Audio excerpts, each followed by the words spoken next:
Whenever a new One Piece card game set comes out, one of the first things that the community is always really intent on looking to see is the new leaders and new cards that are going to be released to support them. But of course, there are cards that come in these sets that are also here to support some existing playstyles. So, in this video, we're going to take a look at 5 leaders that already exist in the One Piece card game that are getting a little bit more new support with the release of OP12 this Friday. My name's Ben Fitzpatrick, I'm a TCG caster, and that means I just love talking about them. So let's do that right now. But before we go ahead and get into those 5 leaders, if you do enjoy this video, please be free to go ahead and drop a like rating on it. Subscribe to the channel if you haven't already, like I know over 90% of people that watch these videos have not done. If you're coming back on the regular, you might as well subscribe. It is completely free to do so. While you're down there, drop a comment down below with some of the decks that you are looking to either play or continue with in the OP12 format, and check out my link tree as well, where you can find me on other platforms. So OP12 is literally right around the corner. It will release on Friday, and at the time of this video being uploaded, I believe that the ban list will have come out now as well. I'm currently recording this on Tuesday, so the ban list for me at the time of recording comes out tomorrow, so you'll be seeing this video after my ban list reaction. So that will already be out and it will already be released. So there is a possibility that some leaders or decks or anything like that may be getting hit in the ban list. We have theories about what was going to be on it, but we don't obviously 100% know for sure. So at the time of recording this video, some of this information may either be wrong or outdated. If it is, I will put a thing in the pinned comment just to sort of clear anything up as well. Also, before we get into the cards and the decks, a big thank you to anybody that showed up and tuned in during the Manchester Offline Regionals broadcast that I was a part of over last weekend, and a massive congratulations to fellow creator Mary TCG for winning the whole thing. I've had the pleasure to play against Mary and meet him and speak to him a couple of times. Lovely, lovely dude, really, really top player, and really happy for him that he has been able to get that regionals victory. So congratulations, Mary, if you are watching this video. Right, that's enough blabbing, that's enough promo out of the way. Let's get into some of these leaders and decks that are getting a little bit more support, because there's a surprising amount of them, actually. It's minimal support, it must be said, because of the importance of these leaders that are in this brand new set, OP12. But there is a little bit of support and a little bit of love for existing leaders. And we're going to start in blue, because we're going to start with Buggy. If this deck needed any more support than it already got from those starter decks, it's now getting a new Alvida. And the reason that I've picked this is primarily for its on-play effect. So it's a 4-cost 5k character with 1k counter. Has the same effect as those from the starter deck. If you have 2 or more characters with a base cost of 5 or more, this character gets +1 cost to help facilitate into that 10-cost Buggy turn. And the on-play effect, it's place up to one of your opponent's characters with a base cost of 1 or less at the bottom of the owner's deck. And there's some very, very important 1 costs that are running around in the format at the moment. One of them is some of your searchers, so things like Lafitte in Marshall D. Teach. But one is coming out in this brand new set, and that's Kazuki Hiyori. And Kazuki Hiyori is going to be one of your additional searchers for the Roronoa Zoro deck. Even though it's Land of Wano card, it unfortunately specifies that your leader has to be Roronoa Zoro for you to be able to search with it. So unfortunately, this doesn't work in something like Red Green Odin that I know, at the very least at my locals, is getting a little bit of a resurgence. So instead of having to waste an attack into this 0 power character, you could just go ahead and bottom deck this thing.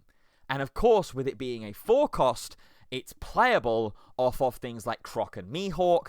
It's also playable off of the leader effect as well. So Alvida here, being as well another 5,000 power body that gets that +1 cost effect, is a nice little extra bit of support. There's also undoubtedly going to be some other one-cost characters that I may be forgetting at this point in time, some other searches or things like that that are impactful at the moment and that you much rather see at the bottom of the deck as opposed to being able to KO them.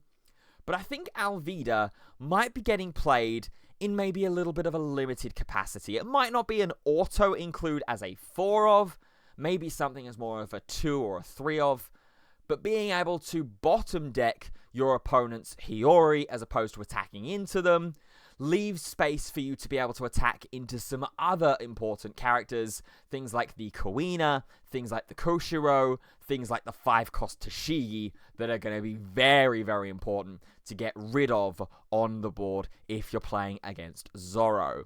There's also a couple of counter cards that the Cross Guild package is getting. You're getting a new Vanilla Buggy, a 6-cost 7k, which is a 2k counter, as well as a Moji and Kabaji, which is a 5-cost 6k, which is a 2k counter.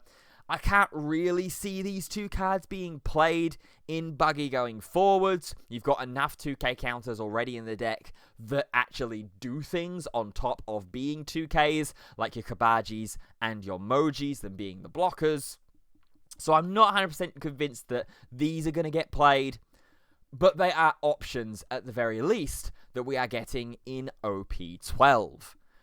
Next, we're going to hop over to Purple, and of course, with us getting a new Sanji leader, we're getting a load new Vinsmoke family cards, which of course is going to go ahead and support Blue Purple Reiju, a deck that has been doing very, very well still in the OP11 format, made it into top cut in the Manchester Offline Regionals last weekend, and is getting more support here. So, first and foremost, we're getting a new 2k counter. This will purely just be a 2k counter if we elect to play it, because the on-play effect specifies that your leader has to be Sanji for the rest of the effect to actually work.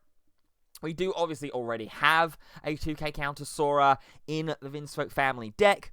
This is just another one that we could potentially go ahead and search out. We've also, of course, got the super rare in the form of Vinsmoke Reiju, a 4-cost 5k blocker that says if you have 4 or more events in your trash, this character gets plus 2000 power and plus 5 cost.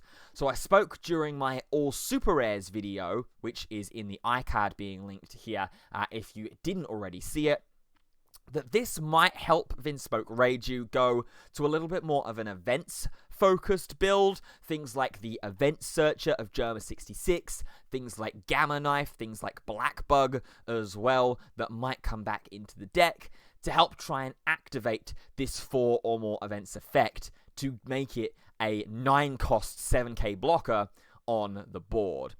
I don't think you need to worry about this effect too much. I think just as a 4-cost 5k blocker, it's still pretty good already. We're seeing how important that the new Vinsmoke Ichiji is in the deck as a 7k blocker that's playable off of the Ichiji Baby. I think that this card is probably going to be brought in, or at least experimented with, in Vinsmoke Reiju through the OP12 format. We'll have to wait and see how the deck continues to build. You're also going to have access to Beef Burst here as well, because this card doesn't specify about you having your leader to be Sanji. It just says, if your leader is multicolored, choose one. So here, we could go ahead and either bounce an opponent's 4-cost or less back into their owner's hand, which I think could be relevant in the format going forward, especially if something like Koala gets into a notable place in the meta. If you're wanting to combine with your Monkey D. Dragons to play Rebecca blockers into play, this will be able to get rid of that Rebecca blocker to be able to try and swing for game and have one more attack to do so. It also has the secondary effect of, if you have 6 or less cards in your hand, to draw 2.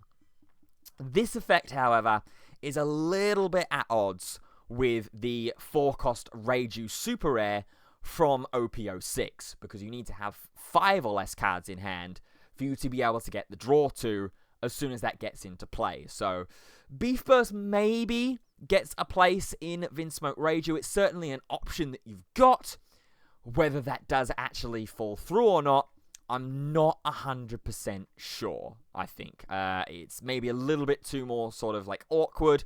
Maybe as a one-off, just for the fun of it. We'll have to wait and see.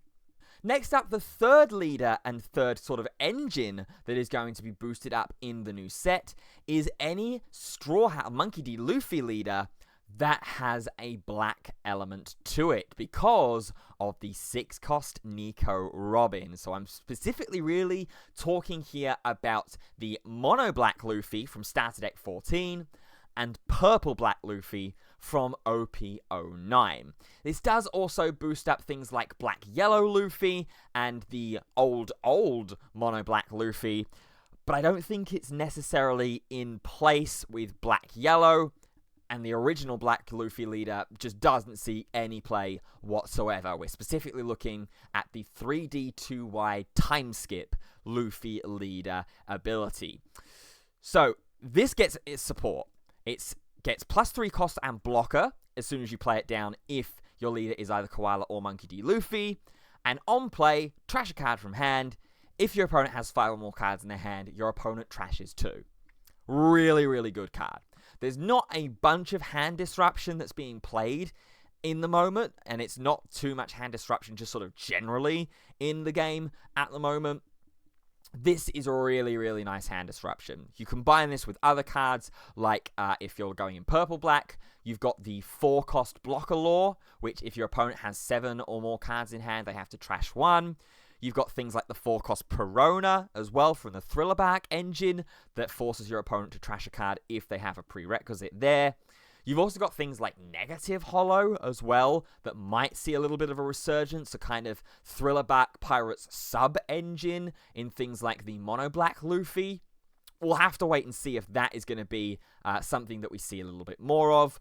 All I know is that Nico Robin is going to see a lot of play in the Japan format. In OP12, this card was pretty much a 3 of or a 4 of in a lot of purple-black Luffy decks that did well. So maybe, just maybe, we might be bringing back purple-black Luffy on the channel and trying to engineer with it, trying to build with it in line with this Nico Robin as well to get a little bit of that hand manipulation and destruction. Finally, we're going to hop over to yellow, and we're going to hop over to Calgara.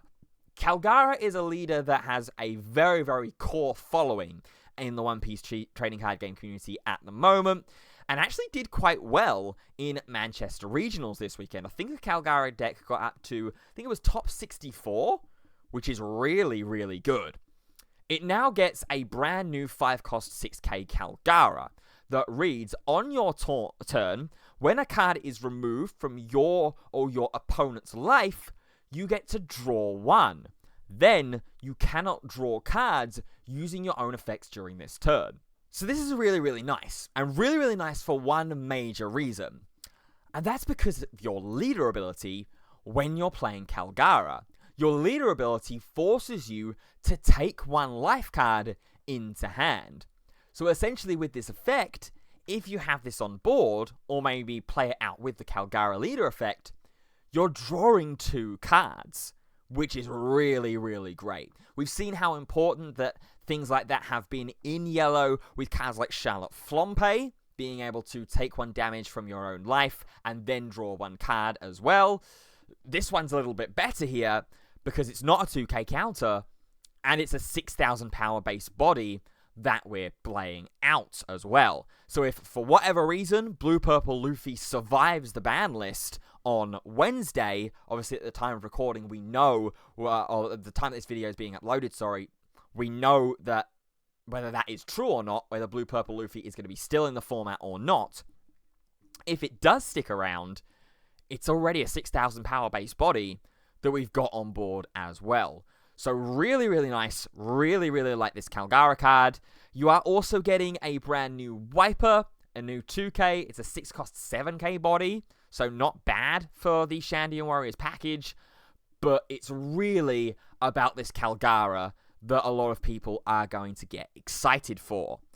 The last deck and the last leader that we're going to talk about is Shirahoshi, or any yellow sort of Fishman and Neptunian style deck for the 2-cost Shirahoshi Super Rare that is coming out. If your character with a base cost of 6 or less would be removed from the field by your opponent's effect, you may turn 1 card from the top of your life face up instead. So we've got protection. And on your opponent's turn, if you have no other Shirahoshis with a base cost of 2, all your Neptunian characters get plus 2,000 power. So a really, really nice protection for your characters on board in a twofold format, right? You've got cost reducing and cost related protection, and you've got a little bit of attack protection and attack boosting on board on your opponent's turn, which is really important in green-yellow Shirahoshi because the leader can't attack. So all of your offensive pressure is reliant upon your characters that are on the board. So with the 2-cost Shirahoshi here, being able to get them a little bit of extra boost, 2,000 power goes a long way in the One Piece card game. That is, important cards out of hand in the counter step traditionally. Here, we're able to protect them and help them really, really nicely for ourselves in the counter step. So that is the coverage of the Shirahoshi. I'm going to throw in a bonus one as well here to make things feel a little bit special and talk about Jewelry Bonnie as well, the secret rare for Bonnie. You know what? We'll also throw the other secret rare in Kuma in here as well. We'll go a little bit further in this video. Why not? Because we haven't actually spoken about the secret rares in the previous videos that we've done leading up to OP12. So Jewelry Bonnie here is a 5-cost 6k, 1k counter, has the blocker keyword, and on play, if you have 8 or more rested cards, draw 2 and trash 1 from your hand, then set up to one of your Donnas active. So this card is really, really interesting because it's another blocker for the Jewelry Bonnie deck, which is still doing quite well in the format right now, probably still going to do quite well in OP12 as well, and relies on this 8 or more rested card thing, which obviously is quite easy to manipulate. Attack with a couple of characters first, then pay 5 Don for this. You've got your 8 or more rested, Bob's your uncle, we get some filter, which is something that we've not necessarily had in green too much in the past, this draw 2, trash 1 filter. We've associated that more with things like blue and maybe black as well, if you're talking about like the Sakazuki leader and Emu that's coming out in OP13 as well. Then you get to set up to one of your Don cards as active, filling into the leader ability. Perfect, we really, really like that. But one of the most interesting things about this card is that this is a 5-cost, and this is playable off of a card that used to be in Jewelry Bonnie quite a load of formats ago, and that's 8-cost Rosinante, the 8-cost Rosinante secret rare. It says on play that you can play out a character with a base cost of 5 or lower. So you can play this Bonnie out, and of course, if we're paying 8 for that Rosinante, we're gonna have the 8 or more rested cards that we need to facilitate the on-play effect, to draw 2, trash 1, and then reactivate one of your Don. I really, really like the idea of that, bringing a Doflamingo Pirates package back into the Bonnie deck, which is what it kind of used to be. You used to have this kind of half Don Quixote Pirates engine with things like the 8-cost Rosinante, 10-cost Doflamingo, Baby 5 to help search them out as well. And then you had kind of your traditional Supernovas, a mono green control style package. Since then, we've had a lot more cards be released. Obviously, Cavendish being a staple, a Rouge back into the fray, Hody Jones, which may or may not have been banned by the time this video has been uploaded. It is a very, very condensed package that you have in the deck now to be able to play with and to be able to utilize. But there may be a little bit of room to experiment here and bring that Don Quixote Pirates package back into the deck. I'd be really, really interested in seeing it for sure, as here quickly is the alt art of the Jewelry Bonnie secret rare and the manga art as well. And a reminder, we'll be having a box break of OP12 being released tomorrow, I believe, from the time this video is being uploaded. So if you haven't been subscribed already, be sure to subscribe for that release day booster box opening. Finally, we've got Bartholomew Kuma as well here as a 6-cost 7k secret rare, 1k counter. On play, you may trash one card from your hand, heal one from the top of the deck, and then this character gets +2 cost until the end of your opponent's next end phase, and then opponent's turn on KO, add up to 1 card from the top of your deck to your life. So it heals on play, and it heals on KO, as long as that KO happens during your opponent's turn. This card is busted. This card is so good for yellow. Obviously, it's primarily being built and designed for Koala, having that +2 cost until your opponent's next end phase to feed into the leader effect for Koala. But this is inadvertently insane support for Enel. And we brought up Merry TCG earlier on at the start of this video. A lot of his videos at the moment, in terms of the gameplay stuff that he's releasing, is OP12 Enel stuff. And Enel looks very scary in the new format. And this card just makes things even scarier, because it means that from turn 3 going second, you already have options to be able to heal yourself, right? You've got the 6-cost Kuma, you've got 8-cost Katakuri if you want to heal yourself as opposed to controlling your opponent's board, and then you're into your 10 drops and 9 drops with things like Yamato, Ace, and the 10-cost super rare Enel from EBO2. This card is absolutely insane, and it's got 1k counter as well. This card didn't need to have counter, and it still would have been really good. So Bartholomew Kuma, definitely one to look at, and yellow, I think, as well. Definitely a color to keep an eye on in the OP12 format as we go. I know I was already very much considering potentially picking up the pieces and building Enel during the OP11 format. I think I'm even more considering it in OP12 with this Bartholomew Kuma. This card looks absolutely fantastic and looks like a really great piece of support to hopefully, potentially, bring Mono Yellow back into competitive viability. So there you go. Not only was it actually 5 leaders that are being boosted up here in the OP12 release window, it's 7 leaders that are being boosted up. So don't tell me that I don't give you more bang for your buck. That is going to do it for this video then, so it means it's over to you. As I said earlier, drop me a comment down below with what leaders that you are excited to either play in OP12 or bring through into the OP12 format from days of old. While you're down there as well, if you enjoyed this video, be sure to drop a like rating on it. Subscribe to this channel as well for more One Piece card game and other TCG related content. But until next time, thank you so much for watching. We'll see you soon. Goodbye for now.